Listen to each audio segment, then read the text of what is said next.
Hey friends, Kambria Evans here with the Zero Disturbance podcast. And y'all, in this series, we are talking about dumb things therapists say. And if you're just joining us for episode 3 of this series, I want you to know that we are not saying therapists are dumb. We're not saying clients are dumb. We're just saying that we're all learning together. And sometimes we repeat what we hear, we repeat what we see. And so in the spirit of lifelong learning, I wanted to have some rich clinical discussions with both clients and therapists about how they can improve their therapeutic experience and just continue to be fascinated by what we do with our clients, okay? So in this episode today, we're talking about a couple things. We're talking about some labels that therapists use, identifying as trauma-informed or attachment-informed. And I think that these labels are a little bit silly in the sense that every therapist, really, otherwise I don't know what you're doing, should be attachment-informed and trauma-informed. And here's why. What do these two things mean? Well, to be trauma-informed means, really at the core of it, that you understand that we have all had traumatic experiences. We have all been programmed by experiences and curriculum around us since we were born, and that programming and coding has impacted the way that we live in our bodies, the way that we live in our emotional experiences, and the way that we live in our relationships, right? Attachment really is about what is the coding or programming for every relationship, especially our romantic and close relationships, right?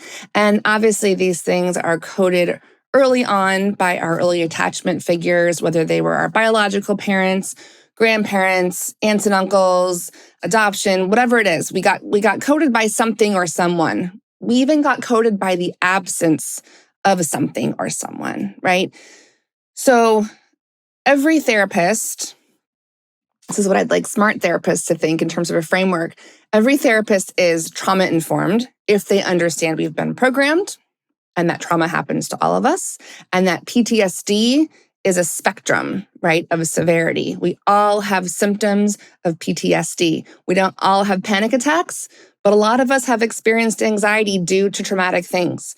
We don't all have crazy nightmares and intrusive thoughts, but a lot of us have had disturbing dreams as our brain tries to process things that have happened to us. And while all of us don't have attachment trauma, meaning that it was traumatic to securely attach to our early caregivers, right? I think the stats are something like 58% of us are securely attached. I don't know how they're measuring that. But what's interesting is that if you think about zooming out, the divorce rate in the United States, it's about 40-something%. So if everyone else is avoidant, anxious, or disorganized attachment and moving towards secure, those numbers kind of make sense, right? They kind of make sense because it's really challenging when we have shitty coding or poor programming from the beginning with these early engineers in our life. It is really challenging if we're not aware of all of this to have healthy, secure relationships, not just with other people, y'all, with ourselves, right? So in the spirit of all of that, I want to talk about this today because it's so important. And I'm hoping that we can get on the same page about language for ourselves as clients in therapy and also for the therapists listening to this. Maybe this is resonating with you and maybe you're like, I need to send this to my colleague and consultation group because they're not getting it and this language is simple enough for them to really get it now. So feel free to share this with people that you think it'd be helpful for, okay? Okay, so I'm going to prove to you today, by the end of this episode, I'm going to prove to you that everybody is an attachment therapist. And if you're a client in therapy, you're always doing attachment work. You are always, always, always thinking about your early programming and how it's showing up now. Because typically in therapy, we're talking about what? We're talking about our communication style. We're talking about the rules of our family of origin, right? Melanie Beatty, classic book, Codependent No More. She taught us the difference between interdependence, right? We are two separate people with two separate emotional experiences, and it's no one's responsibility to regulate and co-regulate the other person all the time, right? Versus codependence, which is we are totally enmeshed. We're not even separate. We're just this big blob of energy, and my energy impacts you, and it's just, and we're just all up in each other's business. Okay. So we're talking about codependence. We're talking about interdependence. We're talking about communication. We're talking about family rules. And we're talking about relationships. If we're not talking about any of that stuff in therapy, then what are we talking about? Our relationship with ourselves, right? Maybe you're going to therapy because you don't like the part of you that has an urge to drink when you're by yourself at home, right? Maybe you're going to therapy because you don't actually feel good enough. So there's relationships with others in terms of attachment and that early programming, right? Whether we're securely attached, avoidantly attached, anxiously attached, disorganized, right? Whatever it is. We also have this attachment with self that I think people don't necessarily articulate because it's pretty nuanced, and I think it's important. So if this is interesting to you, I do want to say that in addition to this free episode, we do have the client workbook now available from Zero Disturbance. There'll be a link below for you to check that out, where we dive into all of this. I've made a 70-page workbook that I essentially walk you through how I work with my clients here in my office in California when I do EMDR informed, brain spotting informed therapy and coaching. I have over 3 hours of videos where I walk you through the whole thing. So if this is resonating with you, check that out. And I've made 15 unique assessments just based on how I effectively and efficiently want my clients to understand themselves, because I want them to see themselves clearly so they can feel masterful as they're designing their new life. So this is available for all of you. I can't work with all of you directly, but did want to offer you something that would be helpful either on your own or with your therapist or coach. So check that out. And I want to talk a little bit about not so much early childhood stuff today. I want to talk about how attachment shows up now in relationships and with ourselves, because it's really fascinating to me. Guys, I think about this all the time. You know how there's something that's really satisfying to your brain to notice and think about and collect data on? For me, it's attachment. For me, it's noticing how I'm attaching to myself when things feel peaceful and safe versus stressful, how my kids are attaching to themselves and to me and each other as twins. It's fascinating to see my clients come into the office or work with me virtually and see how they are presenting themselves to get attachment with me. What do I mean by that? Well, we have got energy invitations from people all the time, right? You know this, especially if you're an empath. You can feel someone. You can feel if they're anxiously attached, right? Because they might come in really sweet and really helpful and just really interested in you and just basically just putting out all this energy that feels really good. Like, oh gosh, I totally want to attach to this person, right? And then you initiate some attachment and relationship and connection and attention. And what happens is the moment or moments that you need to look somewhere else and give attention to something else, there often is this really disproportionate response of them feeling abandoned, rejected. There might be interesting adaptations around that. And I'll talk about those in a moment. If someone's more avoidant, right? You can feel, maybe they're coming in like this and you think, oh, anxious attachment or secure attachment. Let's see what happens. And then you feel this. You feel the pullback. Once you lean in towards their invitation to connect, they pull back. Not because they've moved their energy or attention into something else that needs attention temporarily. You can just feel them pull back from the whole relationship. And these people are often programmed to believe and experience in their body that attachment and connection is not safe. It's not safe, right? So I'm not going to care if you come or go because what's safest is if I'm this, right? So we're noticing kind of the codependence of anxious attachment. We're noticing the interdependence of secure attachment. And we're noticing with the avoidant attachment, right? There's that isolation or withdrawal. And this fourth idea of disorganized attachment is interesting too, because it's kind of like a combo of anxious and avoidant. And essentially the programming is from early childhood.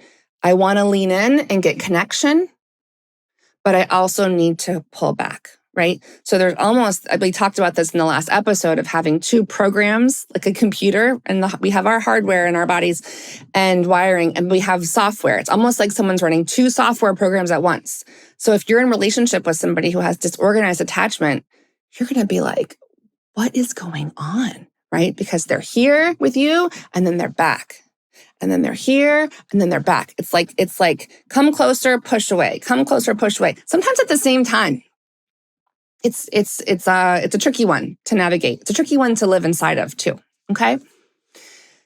So there are very creative ways that kids in these 4 situations, right, learn how to get their attachment needs met. And I notice this, I don't work with kids in my practice anymore, I work with adults, but I notice with adults, right, when they're presenting themselves to me and there's an energy invitation for connection and attachment, what I look for is, what's the energy invitation? Do I feel the pull of come in? Is it secure or anxious? Or avoidant in a couple minutes? Or is it disorganized? Is it this? That's what I'm looking for, right? And then shortly after, I'll figure it out. So that's the first thing I look for. But here's what's lazy. What's lazy is stopping there. Because it's not enough in terms of treatment planning or helping in the therapy room to say, well, here's your attachment style, right? What I'm really curious about as an EMDR and brain spotting clinician is, what is the really specific coding and variables underneath that? Meaning, right, just because I pull away and I'm labeled avoidant, what's the story I'm telling myself? Where did I learn or decide that? One time, probably many times, right? That coding has generalized up through time to every relationship. Even if I meet the most securely attached, lovely person, I might have a part of me that's moving towards secure attachment, and I might have a part of me that's still in this disorganized programming, right? It just feels very chaotic and messy inside of us. Okay, so what are the creative ways we get our attachment needs met? Here's the way I think about it. I'm going to give you a couple of frameworks. You can check yourself. You can check your clients with it. I think it's really easy language and accessible. So feel free to use this, okay? So the first thing I notice with people is, y'all remember like in elementary school, I think they still do this. As kids, we had show and tell, right? And we were tasked with bringing in something to share with the class. And this was fascinating. It's like, some of the kids would bring in like their trophy, right? And if you look at that and you think, from this EMDR framework, right? What is the negative belief or positive belief that goes with this behavior or this action? If I'm bringing in my trophy from baseball or ballet or whatever it is, and I'm saying, look at me, look at this, right? Am I asking you to help me expand a positive belief of self because I am securely attached?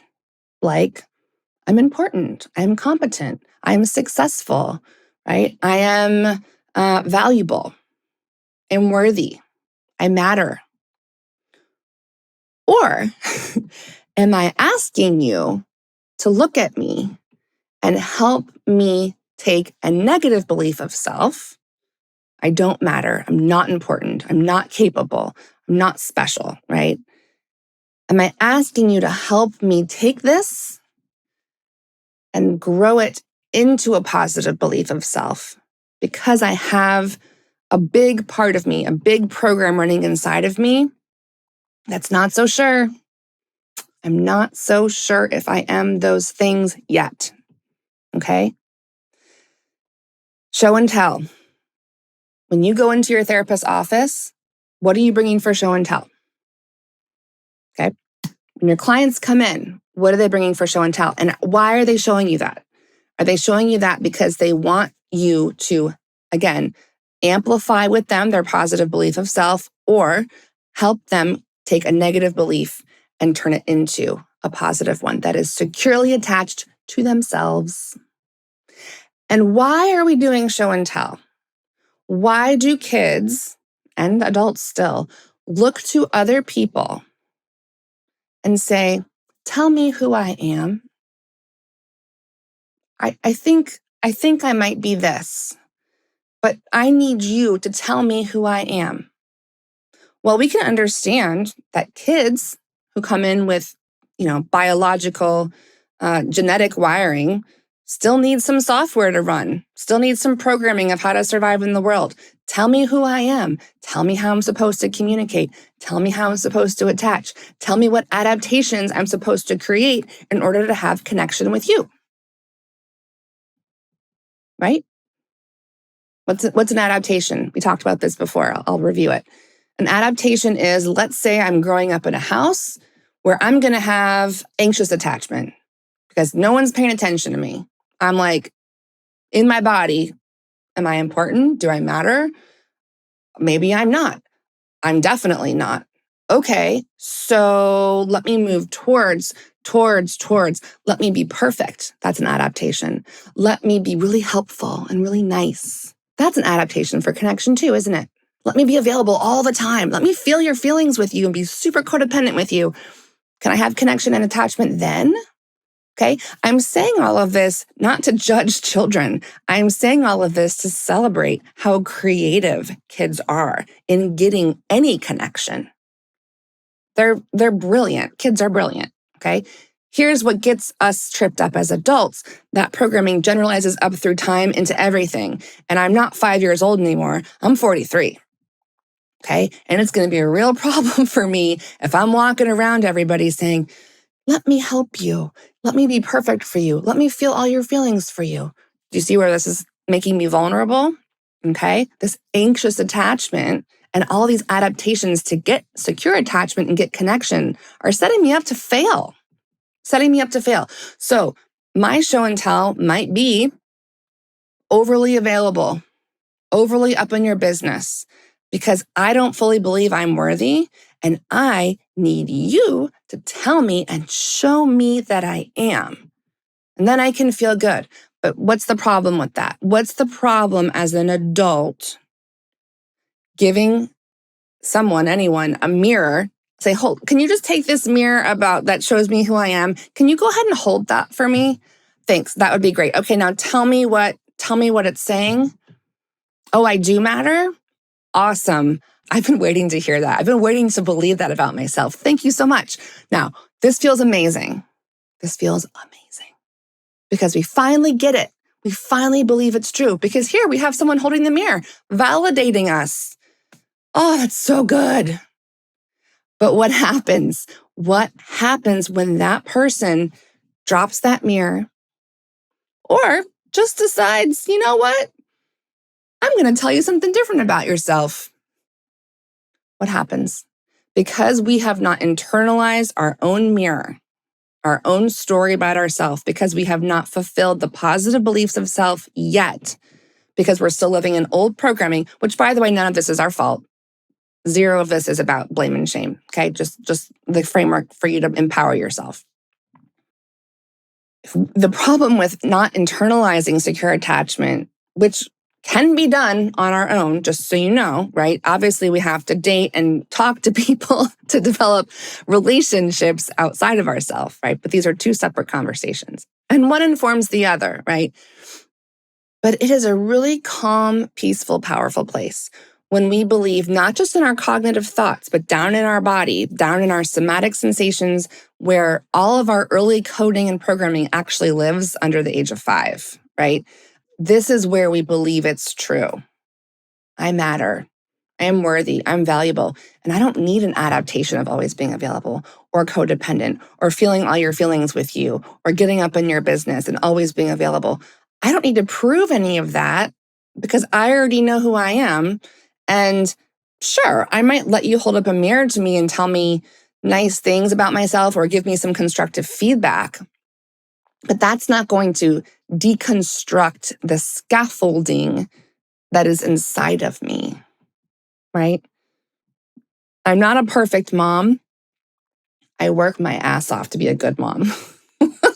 I'm not a perfect mom, But what I'm noticing with my kids, my twins are about to be 8. And probably for several years, I've been saying to them, I love you so much. I am just so grateful that God chose me to be your mom. And you know what they say to me? Gosh, Mom, I know you love me, Mom. Why do you tell me all the time? And here I am trying to give them all of these positive beliefs of I am lovable, I matter, I'm important. I'm like, look at your mirror. And they're like, yeah, I got it. Already internalized inside of me, right? So I'll give myself a check for that one, like, great job. But a lot of us didn't get that. A lot of us did not get that, okay? And so, of course, we have a part of us that this younger part of us we carry inside of us that is desperate, so desperate for anyone to hold up a mirror and tell us who we are, okay? And so notice energy invitations. Notice show and tell. And what's the function of it? Again, is it to grow secure attachment with positive beliefs that are already internalized? Or is it because someone needs you to have that mirror because they don't have one? They don't have the scaffolding, right? To say, you are so good. You are good. Did y'all know we decide I am good, I am bad before the age of like 4 or 5 years old? And the clues are typically lots of body sensations connected with those young codes, programming that we have. And the language, right? Like just the words, am I good? Am I bad? Those are questions that typically come from kids, not adults. Okay. So all of these are clues as we think about how our programming around relationships and attachment shows up in the world. Okay. Y'all with me? This is so fun to think about, isn't it? Okay. So what is another way attachment shows up? Okay. This is very classic. Y'all have seen this before. So conversely, besides show and tell, like the opposite of show and tell, I think is this. It's when someone thinks, probably unconsciously, I'm going to just turn up the volume on some chaos. I'm going to turn up the volume on some insecurity and negative beliefs. I'm going to show you through negative behaviors, tantrums, okay? A lot of people with avoidant attachment and disorganized attachment will pull this shit, okay? This is a clue. I'm going to turn it up and I'm going to put it so close to your face that you have to co-regulate me and you have to convince me of my positive beliefs that I don't know yet. Does that make sense? This is confusing with avoidant people because they actually freak out with the connection because that wasn't safe as a kid or disorganized. And then when you go towards them to comfort them or try to give them the positive belief, right? It's like it doesn't work right away. It might work in a couple days or a couple weeks, right? It's very confusing. Oftentimes the positive beliefs they don't have yet, people that are turning up chaos like that, y'all know who I'm talking about, right? Who just like freak out and like throw stuff and like make these huge dramatic statements like, that's it, I'm leaving here forever. Like, and they say that every week. They're typically living in like, I'm not safe. There might be some like, I'm not worthy, I'm not lovable, but typically it's I'm not safe. I don't have choices. And there's typically some kind of acting out or withdrawal so you can come get me. This is literally what little kids do, you guys. This is what children do. This is what my children have done. And the first thing I ask my kids when they're screaming or angry or upset or like there's an acting out, there's a nastiness coming through their tone or their words. If I'm regulated and I'm conscious, the first thing I say is, do you need connection right now? They've learned to say yes with me, right? I'm a safe person for them. And then I'll just sit there. And if they want a hug, I'll give them a hug. If they want me to sit next to them, I'll sit next to them. But for them to learn at an early age, I'm having this big dysregulation. I do want connection. And I do want to learn that when I'm dysregulated, I don't have to disconnect from anybody, right? I hate this concept. I don't know if parents still do this anymore, but there was this thing growing up in the 80s and 90s. It's like, if you're angry or you're crying, you go to your room. Go to your room by yourself until you have calmed yourself down. Now, is this appropriate for kids? Aren't we supposed to be teaching them how to co-regulate? I mean, I'm not going to co-regulate an angry grown-ass man, right? That doesn't work. But think about this, right? Think about attachment. Think about how we're programming kids to be able to say, I do want connection. I do want comfort. And to be able to talk about that, right? Then they don't have to grow up to become these adults who act like this, who have these really dramatic gestures, we'll call them, right? Show and tell, or like withdrawing or having tantrums. They don't have to do all that stuff. They just know how to get what they need, okay?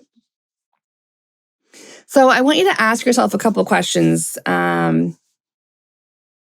just to think about how you have control and choices about your mirror, okay?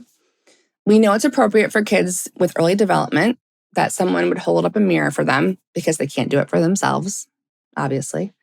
We know that as adults now, it's our responsibility to have our own internalized mirror of our own positive beliefs. And actually, EMDR is really amazing for lots of reasons. I'm kind of obsessed with it because it's so effective. But it's actually quite a beautiful philosophical type of therapy because there's this belief called the AIP model, which is the Adaptive Information Processing Model, which basically tells us that our brain and nervous system are always trying to process towards adaptive material. What does that mean? It means that this list of negative beliefs we have, this list of positive beliefs we have, basically that we deserve and can move towards all of those positive cognitions. That's pretty cool, right?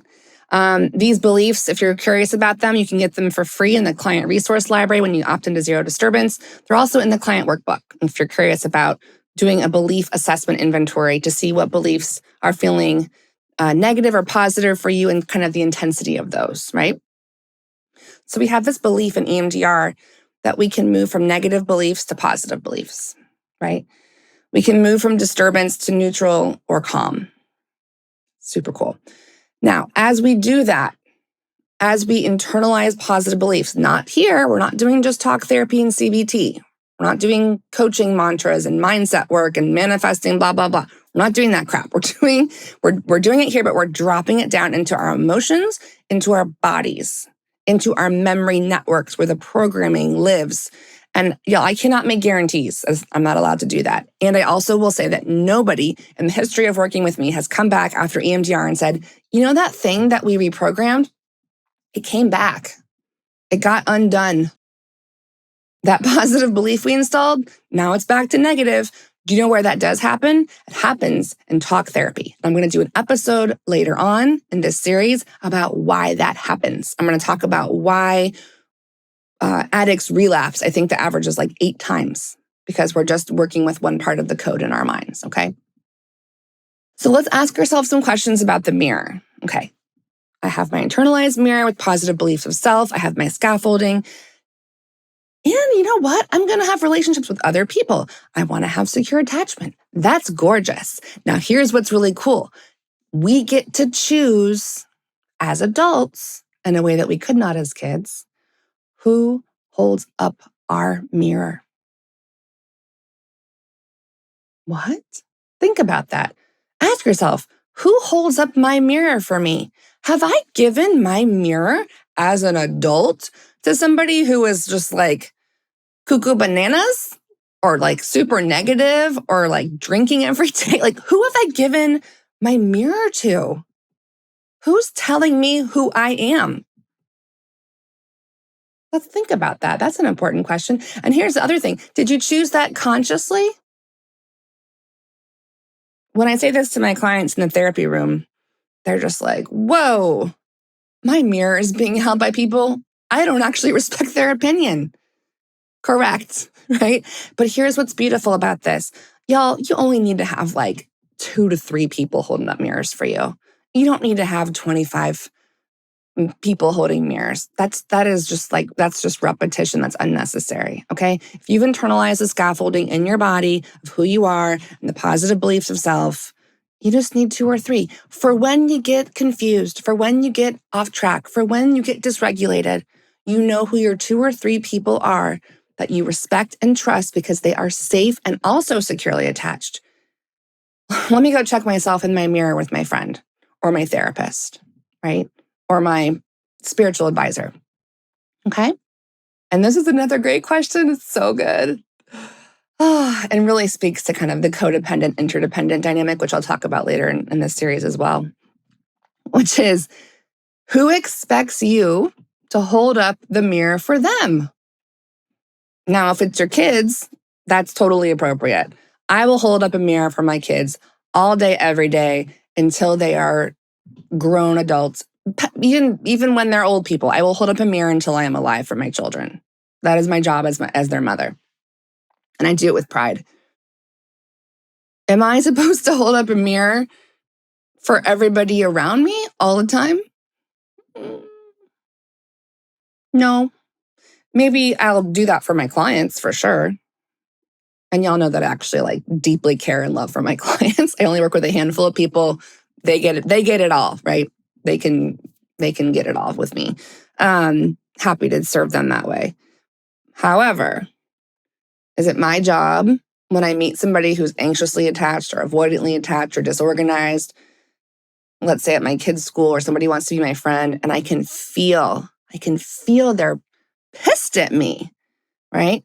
For me, living my life, doing what's good for me, and they're pissed at me. They're making comments, right? Snarky comments, because I'm not doing what they want me to do, to hold up the mirror to show them who they are, because their positive beliefs of self are not fully formed. I'm not going to use my energy to convince you that you matter if you're not in my circle. That's not my job.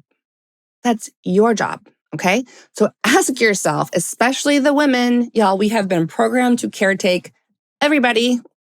Everyone's here. We're down here. Ask yourself, who expects me to hold up a mirror for them? And is this mirror getting really heavy? You can feel if it's heavy or light, because if somebody has internalized positive beliefs of self, it's like, cool. Yeah, you're awesome. Yeah. You know what? Cool. Let's go roll out and let's go to the beach. Okay. You're fun to hang out with. I love you. If someone's mirror is really heavy because maybe you weren't as available as you should have been, I'm doing air quotes if you're listening, you weren't available for me when I needed you. You didn't text me back fast enough. You're a bad person. No, I'm not. I'm living my life, and it's not my job to hold up this heavy ass mirror for you because you don't yet understand that you matter. Does that make sense? The more securely attached you become to yourself, and the more scaffolding you have in yourself of positive beliefs, not just in your head, but in your body, you're going to feel mirrors getting real heavy. And guess what? You might just drop them and be like, this sucks. This relationship is so toxic. And if you notice that, that's so beautiful. I'm so happy for you. I am. Okay. I'm going to give y'all one more tip about how to notice attachment that I think is pretty fascinating. And then we'll wrap up the episode because I'm getting pretty excited about all of this. The last one is this love language idea. You know, there's these 5 love languages. This guy just made these up. But essentially what the premise is everyone has a preferred way of feeling loved. In other words, everyone has a preferred way of getting evidence that they are important, that they matter, that they're lovable in relationship with this person, right? Here's how I know we're securely attached. Here's how I know that I am in connection with you, okay? 5 love languages. What are they? Quality time, physical touch, acts of service, words of affirmation, and gifts. That's the list. Okay. So what does this mean? It means in relationship, you're supposed to identify, here's my love language. What does that mean? Here's how I know you love me, how I feel loved. Okay. So what's so interesting about this is that we can say to our partners or whoever, hey, my love language is quality time. So I feel most loved when you give me your time and attention. Now, chances are that person might have flavors of anxious attachment because guess what? Oftentimes, not always, oftentimes our preferred love language is what we did not get the most as kids.